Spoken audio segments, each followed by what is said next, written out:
Hello, social blueprinters, and welcome to today's episode of our interview with Sam Parasol. We're very excited to have Sam here with us today, but before we begin, please remember to go to thesocialblueprint.org.au to see all the upcoming events in our community and check out all the resources our community has to offer. So Sam, welcome to the Social Blueprint. Thank you for having me. It's wonderful to have you here. You have been a stalwart in our community for many, many years. Where did you go to school? Where did Sam Parasol begin? First of all, you're very kind saying that, so I appreciate that. I went to Elsternwick State School, and from Elsternwick State School I went to Elwood Central for a year and on to Elwood High. And Elwood High was probably the Jewish school in Melbourne, because whenever we had a Jewish holiday, everybody that wasn't Jewish suddenly became Jewish, and we probably had, instead of 70% Jewish, we were probably 90% Jewish. So It's fantastic. 70% Jewish, you think that's that's pretty well, yeah. In our days, and a lot of really smart people came out of that school, you know. Yes. And where did you go? What did you do after school?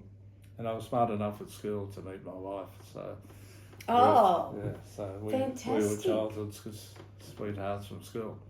So in year 11, both of us were school captains, which was really unusual for year 11.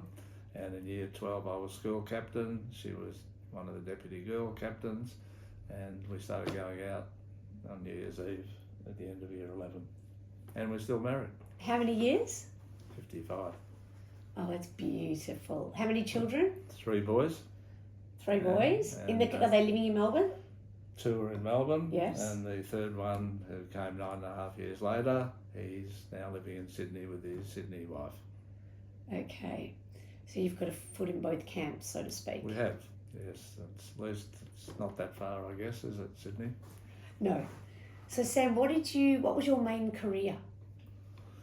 So I was always involved in sport, and also I went to university after year 12 and started an economics law degree, and then I went into marketing and then into rag trade, because my family had a rag trade business, and the accountants called me and they said, well, if you don't come in, your parents are not going to survive.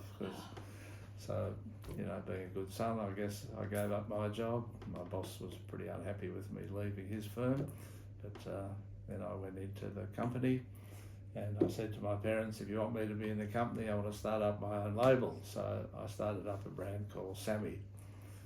And that was because when I was a little kid, I used to come into the office and the factory during the holidays, and I'd sit on the table and cut out little bits of fabric. I think a lot of our families and friends know about schmudders. And when I did that, everyone called me Sammy, so that was the name we chose. And what was the main focus of the businesses? Was it ladies' clothing, men's clothing? It was all ladies' sportswear, yeah. You girls are probably too young, but there used to be baggy pants, and we made the best baggy pants in Melbourne, Australia. Like the parachute fabric? No, it was gabardine and that sort of fabric in those days. All right. And then from the clothing, did you stay in clothing after that for your whole career? Probably for a lot, but our family had other interests as well that I was involved with, and apart from that, I also did a lot of community work. So that brings us to a burning question I have. What drives you to do the community work you do? Because you are involved with, just to summarise before we go into them, I know you're involved with Bendigo Bank. You are going for council elections. For the second time. The second time. What else? I know there's a lot. Well, Maccabi was a very big part of my life. Yes. And I'm actually not just an administrator, I actually play sport and still do. Wonderful. And what else?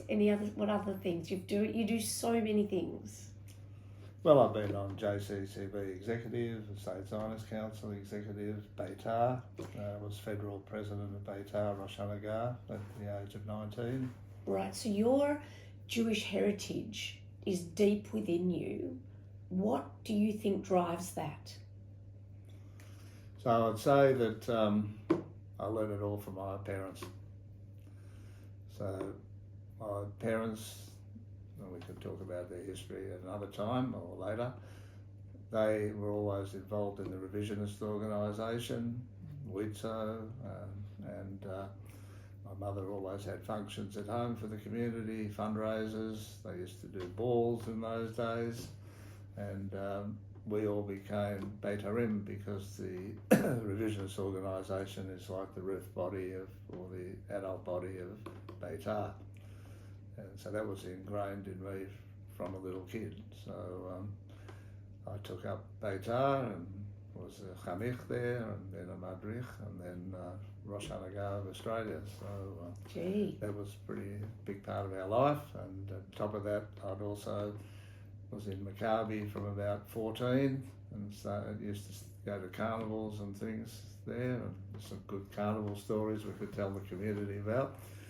And then from there, you'd sit on JCCB, you'd get invited to their executive and to State Zionist Council. Then I think when I was about 20, I got married at 2021, both of us. We went to, so eventually we had kids, but then I was invited to join the Maccabiah team, so I went to Maccabi in 1977 for the first games, and next year I hope to do my 10th Maccabiah on top of my 7 Pan Americans, which will make it 17 times representing Australia overseas. Always as a competitor in table tennis. Everyone thinks that I just was an administrator, but I'm actually not. I actually play, and I help the teams with fundraising and other things. I went, I think, to 21 carnivals. I was a carnival assistant manager a couple of times. I was Australian Victorian team manager 5 times. Do you train? How many times a week do you train? How many times? When I'm serious, probably about 3. And maybe 4.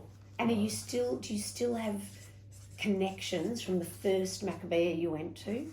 Like, have you got people that are in your life that you've done sport with all of your life? Look, they say when you join Maccabi, you see the world, you know. Yes. So you're right, there are a few, but, you know, some have passed on and people change. In voluntary organisations, I don't know if a lot of people stay indefinitely, but we have got some good friends from Maccabiah in world circles. I've certainly made some good friends here in Melbourne. Unfortunately, none of them all are around anymore. You know, there's a couple of us that really stick together like brothers and sisters, and I think Maccabi does so much for our community. People just don't realise how important it is. And I became president of Victoria Maccabi in 95, was it? And I never looked for these positions, by the way. They just were sort of entrusted or pushed on me. But I felt it was worthwhile doing, and some of the things we did in Maccabi just fantastic for the community, and I think we now have it recognised. One of the things I wanted to do was make sure it was like in the top 5 organisations in the community, because we weren't really always accepted as being a community group, and we were always accepted just as maybe we played sport, but we do a lot more than sport, you know. And I can tell you a good little story about Shidduch I made. Yes. So I was team manager Victoria, and there was a couple girls came to see me, and they said, look, you know my parents, and you actually know my grandparents too, because they were revisionists. We can't afford to go to carnival. So I said, well, we're not going to stop you, we'll pay for you, you know, we'll subsidise and pay all your everything. So these 2 girls, who were basically out of the Jewish community, both became sports people, but they married 2 Maccabi boys, and they stayed in the fold. So to continue this story, I was invited to their weddings, and it was a bit embarrassing because the father sort of in his speech said it was because of me that they got married, etc. But I facilitated it. which was nice. And then about 15 years later, maybe, I was invited to Mount Scopus to present the Maccabi Sports Award. So I looked at the list and I said, oh, I know him. So I said to the principal, do you mind if I say a few words? We don't normally say words, but I will let you. So I told the story how Maccabi is much more than sport. You see, this young man, he came out because of what we did with his parents. And he was the child of that couple. Yeah. Wow. One of the couples, there was Yes. 2 couples. So that was really a real highlight, you know. So to see people get together and Jewish people joining up when they're out of the fold is really something. I was thinking we should do a survey on how many people have met their life partner through Maccabi, because I know it's had a big influence on my life as well. Yeah. So I can't be alone. Yeah, I fully agree with you, and I actually have done a sort of a personal type survey, and I reckon that at least 50% of Australian Jewish people have an affiliation with Maccabi through the parents, grandparents, kids, you know, so Yes. as a minimum. Yes, it's very important. It's really good. And the how they've evolved the Maccabi games, the Australian ones. How do you find that? Because it used to be a lot more competitive and now it's more social, is that right? Yeah, there's a bit of that now. The teams are not so totally sporting. Yes, but it's conscious. trying to be more inclusive probably. Yeah. Another question, slightly off topic, revisionists. Can you just explain to people listening that don't know what revisionists are? Could you please just explain that? So the revisionist organisation is the Ruth body of Beitar with the same, how we call it, the same principles as Beitar. And Beitar is today sort of offshoot like Likud, so they don't have the revisionists anymore. And we're basically more of a right-wing sort of organisation and was very involved in the establishment of the State of Israel. Right. So Zev Jabotinsky was our leader, and he passed away, and in 1940 he then the reins sort of went over to Menachem Begin, and he was very involved in the underground, the Irgun, and that's part of Beitar ideology, and that's how that. Does that answer? Yes, thank you. Well? Hopefully that helps everyone understand that part. Yeah, so Beitar was a really strong youth organisation. Unfortunately today, youth organisations are not so, Zionist youth isn't really struggling, including Beitar, which is disappointing. I mean, there's good ones that still go and we need them, but I think there's so many other interests today for people and young kids that our roots are not always remembered that way, you know. Yes. But B'nai Akiva's doing a great job.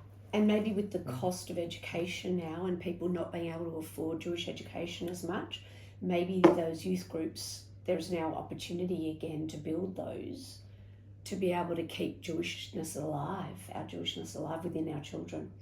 Anyway, in terms of your time, how do you divide your time amongst all of your hobbies and interests and passions and family? How can you give anyone advice on how to do that? That's an interesting one. You know, my wife would probably say she never sees me, but I try and put things into pockets so that I make sure I spread myself a little bit around all the time. I'll never forget my family. That comes number one first. But on the other hand, if I do take on a job or an organisation or as a councillor, I make sure I do the job as best I can as well. So it's a bit of a juggling act. I'm pretty fortunate, I guess, that I don't sleep all night. So I get up, I'll probably go to bed around midnight, and I'm up usually about 6. So I have plenty of time to... or a bit share. Longer than share, but you know, on the other hand, it probably takes its toll a little bit too sometimes, because at the moment I'm not sleeping brilliantly, but you know, we get it done somehow, you know. Yes, well done. We try and do the best we can. We don't always please everybody, I can tell you, but we try. We certainly try. Now, Bendigo Bank, I came across you also at the Bendigo Bank. Can you tell, what's your involvement there? So when I finished as president of Maccabi Victoria, 2001, I had a letter on my table from the president of JCCB, and he said, why don't you think about starting up a community bank? So I thought, well, if I'm going to start up a community bank, where's the money going to go? It has to go to things like, we can't just do it for the Jewish community, but CSG was one of the things in the back of my mind that I sort of felt needed support at the time, because that was in its infancy. Yes. Thought about it for 24 hours, and I said, okay, I'm going to do it. So I set up a subcommittee, what we call a steering committee, and then the steering committee had some good people on it. We then had a 5-stage process that we had to follow through with Bendigo Bank before we were allowed to start up the bank. I can go into details if you want. But why did he even approach you about a bank? What made him think that a bank would be a good idea? Because the Bendigo Community Bank is actually a community bank. So it's not like head office banks. It's Yes. run by the individual community. And our share of the profits, which is say roughly half of the income, we can then distribute back basically to all groups within the area. And I was pretty staunch on how many shares anyone could buy, because you had to buy shares to fund it all. We had to set everything up. We had to fund everything, including the surveys and selling the business plan and everything else to head office. So my idea was that nobody could have a controlling interest in the bank. We'd have maximum 20,000 shares at $1 each, and they actually get a dividend, and today they get 10% fully franked dividend for their $1 shares, so it's not a bad return there. Fantastic. And the community gets money, and we're close to giving away $4 million in 20 years. And the interesting thing is that it doesn't cost the customer anything. It just purely comes out of the profits that we've generated. And you've got some good rates, I've noticed. We do. We're pretty so good, you're doing very well. So back to some of your history, if you don't mind. You happened to be in Israel when the bridge collapsed during the Maccabiah. I didn't happen to be in there. I was part of the team. You were part of the, I mean you were on the bridge. Yeah. So I was actually a patron of the team, because I'd been president of Victoria Maccabi, or I was president of Victoria Maccabi. I helped fundraise for the team as well. So they made me a patron, which meant that I had to walk in the 4th row with the team. I had my 2 sons there in the team as well, and my youngest son was in the stand with Ruth, my wife, and when we're on the bridge, there was probably maybe 120 Australians of the team of about 500 on the bridge. The bridge was made like a hyperbola. It basically had scaffolds with masonite on the top tied together with wire. And when you go to Maccabiah, like, the opening ceremony is the highlight, because you're going to march to represent your country in front of the whole world, you know, and there were 70 odd countries. And I've done it a few times before. It wasn't my first game, so I thought, you know what, I'll go for a walk, I'll check this new bridge out, because they decided to have an additional bridge because the other bridge was a narrow one and it held up the opening ceremony march in. So when I went to have a look, all the others were in the standing area where you got boxes of food to eat, you change your pins, you swapped uniforms. It's really fun. I recommend it to anyone if you can get into the team or be a manager, go. Anyway, so I went to have a look at it, and I thought to myself, gee, this is a shitty looking bridge, you know. It really didn't look safe. And I said, but you know what, Israel knows what they're doing. It's not going to be just a crappy old bridge. I'm sure they tested it and everything else. And they did test it too, by the way, but they never tested it with dead weight on it. They just tested it with people moving over or driving over. But when you have dead weight on it, waiting to go into the opening ceremony, it's a lot different. So we're standing on the bridge. I'm in the row 4. My boys, I told them to march behind me, but all these other people started pushing in. So they ended up in row 15 or 16, and I'm in row 4. So in effect, I suppose it was muzzle dick that they were further back, because the people that and 4 of us died was actually in row 4 and 5. Oh. So, so we're standing on the bridge, and then you hear these cracks, and then all of a sudden, down it goes. So, because I was in 4, somehow I held on to one of the poles, and eventually I was forced to go to the other side. Most people didn't get to the other side, but the ones behind me, that's where they got injured or killed. And in fact, I think it was 62 of us ended up in hospital. So I get across to the other side, and my feet had touched the water but not under the water. One guy died, Greg Small, immediately with a heart attack. Somebody else had other ones. A couple of them had water infections and died quickly.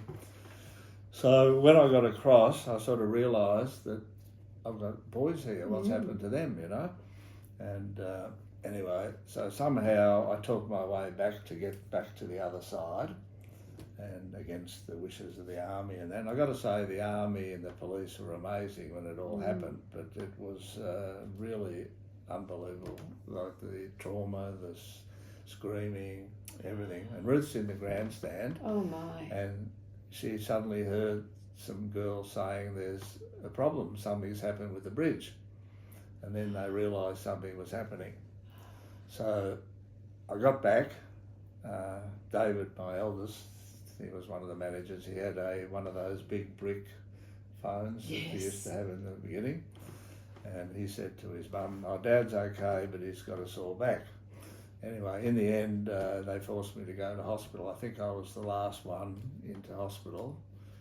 And, you know, I was in the corridor for hours, and then Ruth found me at about midnight. Oh. And she was traumatised because she didn't know whether I was alive or dead, because one minute she hears I'm okay and the next minute I'm not there. And the whole team went back to Maccabiah, which is like Maccabi headquarters in Ramat Gan, and they did a head count and everything else, but nobody knew exactly where everyone that was injured was.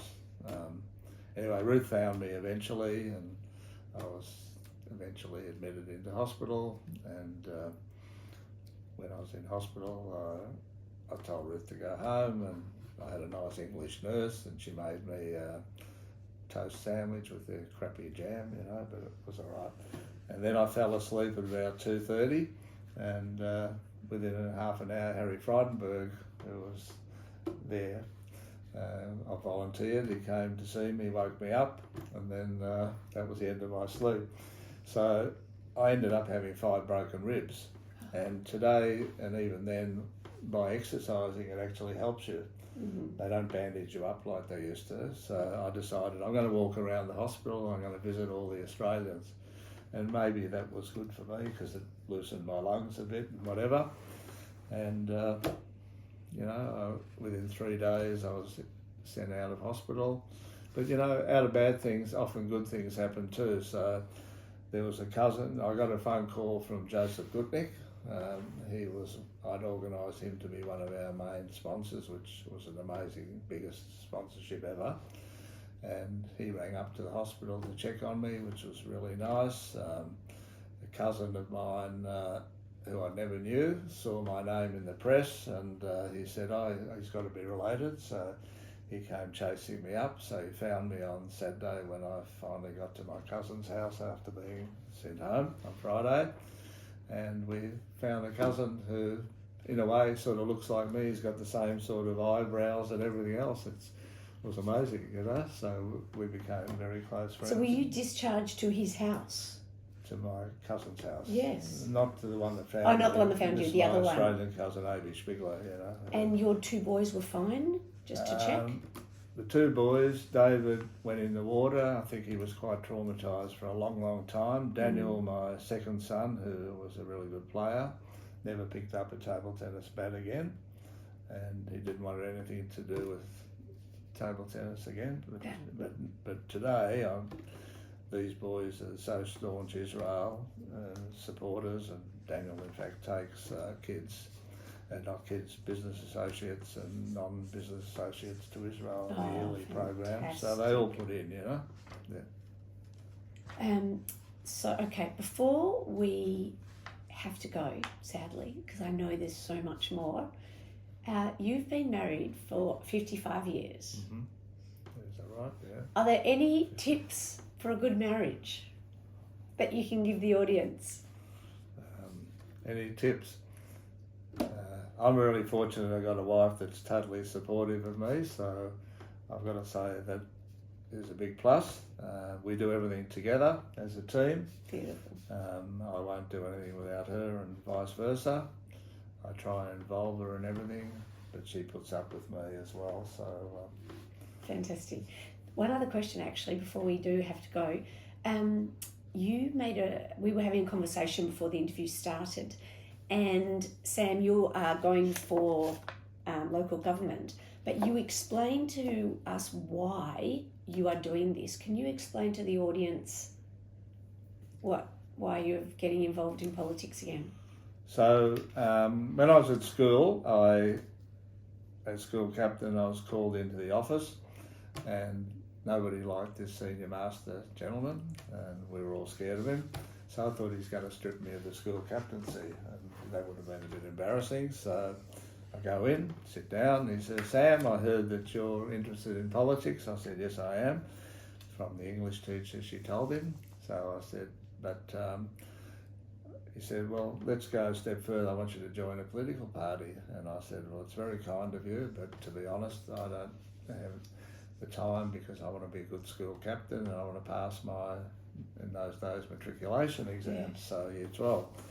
So he accepted that, and from that day on I was in his good books. So for many times I was sort of asked to go into either politics or local government, a few times because it's good for the Jewish community to have representatives on council, and I always said no. So I had my prostate removed in 2020 in July, August.